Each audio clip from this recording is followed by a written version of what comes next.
1,84,000 నుంచి 3,56,000 జాతీయ సగటు కంటే డబల్ ఉన్నది అని మీ నివేదికనే చెప్పిన మాట వాస్తవం.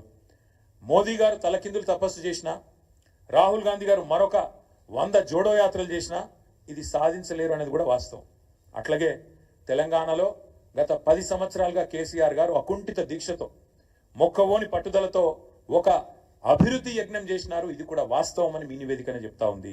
అట్లాగే 2014-15లో 5 లక్షల కోట్లున్న రాష్ట్ర సంపద ఇవాళ 15 లక్షల కోట్లు అయిందని మీ నివేదికనే కుండబద్దలు కొడుతున్నది. ఇది కూడా వాస్తవం.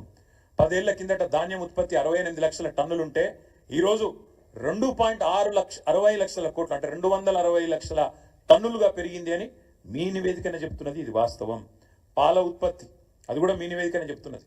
42 లక్షల టన్నుల నుంచి 57 లక్షలు పెరిగింది అనేది కూడా మీ నివేదికనే చెప్తా ఉన్నది. మాంసం ఉత్పత్తి 5 లక్షల టన్నుల నుంచి 10 లక్షల టన్నులు డబల్ అయింది.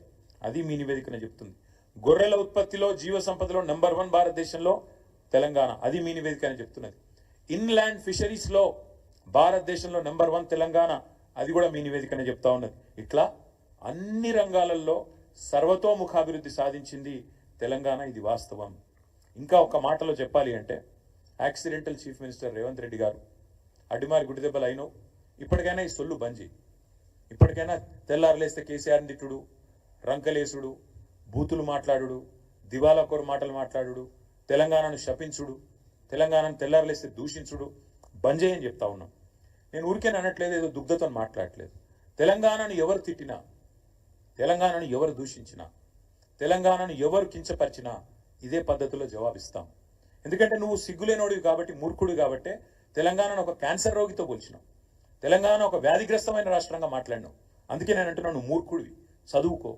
నీ సొంత సహచరుడు, నీ ఉప ముఖ్యమంత్రి, నీ డెప్యూటీ ఇచ్చిన నివేదిక చదువుకో, సిగ్గు తెచ్చుకో, బుద్ధి తెచ్చుకో అని చెప్తా ఉన్నా. ఇంకొక మాట కూడా నేను చెప్తా ఉన్నా. మరి మేమేమో ఇంత పని చేసినాం, నువ్వేం పని చేసినావు ఈ సంవత్సరానికి అది కూడా చెప్తా. ఏం చేసినావు అంటే ఈ సంవత్సరంలో ఈ సన్నాసి చేసిన పని, ఇగో ఇది కూడా వాళ్ళ నివేదికనే, మాది కాదు. ఈ సన్నాసి చేసిన పని ఆయన ఉప ముఖ్యమంత్రి గారు బయట పెట్టారు. ఇక మేము దిగిపోయే నాడున్న రేషన్ కార్డుల సంఖ్య 89,97,000 అంటే దగ్గర దగ్గర 90 లక్షలు. 89,97,000 అని ఆయనే చెప్పాడు మేము దిగిపోయినాడు. మరి కొత్తగా వీళ్ళు ఏమని ఇచ్చిండ్రా? యాజ్ ఆన్ ఆయన చెప్పిన లెక్క 31/8/2024, ఇంకా తర్వాత ఎన్ని కట్ చేసిరో తెలియదు, దాదాపు 1,00,000 కార్డులు తొలగించినామని చెప్పిండు ఆయన. కొత్త ఇయ్యలే, ఉన్నాయి కట్ చేసిరు. ఇది నేను చెప్పలే, నిన్న బట్టి విక్రమార్కి ఇచ్చిన రిపోర్ట్ ఇది. ఇగో ఈ సన్నాసి చేసిన పరిస్థితి ఏంటంటే, ఇగో 1,00,000 రేషన్ కార్డు, 1,00,000 పైచీలకు రేషన్ కార్డు తొలగించిండు. ఇంకొక మాట చెప్తున్నా, తొలగించడమే కాదు, ఇవాళ పేపర్లలో వార్తలు ఎంత కిరాతకం అంటే, వీళ్ళు చెప్పే ఎంత దిక్కుమాలిన మాటలు అంటే, ముఖ్యమంత్రి అనేటోడు ఇన్ని పచ్చబద్దాలు చెప్తాడని ప్రపంచంలో ఎవరు అనుకోరు. ఇదే ముఖ్యమంత్రి చెప్పిన అబద్ధాలను కూడా బట్టి విక్రమార్క గారు ఎండగట్టి ఉతికారేసినారు.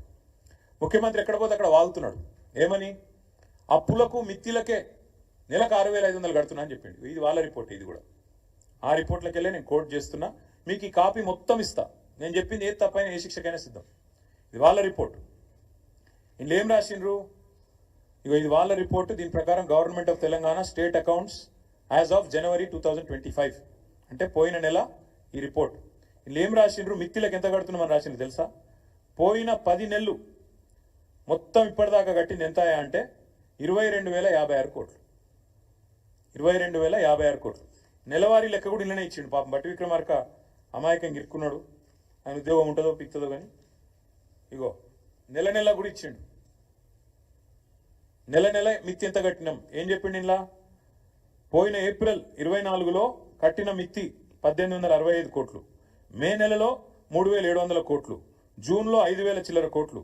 ఇట్లా ఓవరాల్గా మన్నించాలి, ఏప్రిల్లో 1,865, మేలో 1,864, జూన్లో 2,200, జూలైలో 2,200, ఆగస్టులో 2,304 కోట్లు, సెప్టెంబర్లో 2,689 కోట్లు, అక్టోబర్లో 1,965, నవంబర్లో 1,928, డిసెంబర్లో 2,475, జనవరిలో 2,499, మొత్తం కలిపి 10 నెలలకు గాను కట్టింది పోయిన ఏప్రిల్ నుంచి మొన్న జనవరి దాకా 22,000 కోట్లు. అంటే నెలకు 2,200 కోట్లు. మరి 6,500 కోట్లు అని చెప్పిన బోగస్ ముఖ్యమంత్రి సిగ్గు లేకుండా నెలకు 4,300 కోట్లు అదనంగా కడుతున్నా అంటే ఏడబోతున్నాయి అవన్నీ? టకీమని రైతుల ఖాతాలను అయితే పడతలేవు, టకీమని తులం బంగారం అయితే వస్తలేదు. మరి టకీమని రాహుల్ గాంధీ ఖాతాలో పడుతున్నాయో ఢిల్లీలో చూడాలి. ఇంత అబద్ధాలు, ఇంత పచ్చి అబద్ధాలు, ఇంత దిగజారుడు బజారు భాష ముఖ్యమంత్రి మాట్లాడొచ్చా? గిన్ని అబద్ధాలు చెప్పొచ్చా? మిత్తి 6,500 కోట్లు అని ముఖ్యమంత్రి చెప్తాడు, లేదు 2,200 కోట్లు అని ఉప ముఖ్యమంత్రి గారు విడుదల చేసిన నివేదిక చెప్తా ఉంది. ఇది వీళ్ళ వాస్తవ రూపం. ఇంకా దారుణం ఇదొకటి, ఇంకా దారుణం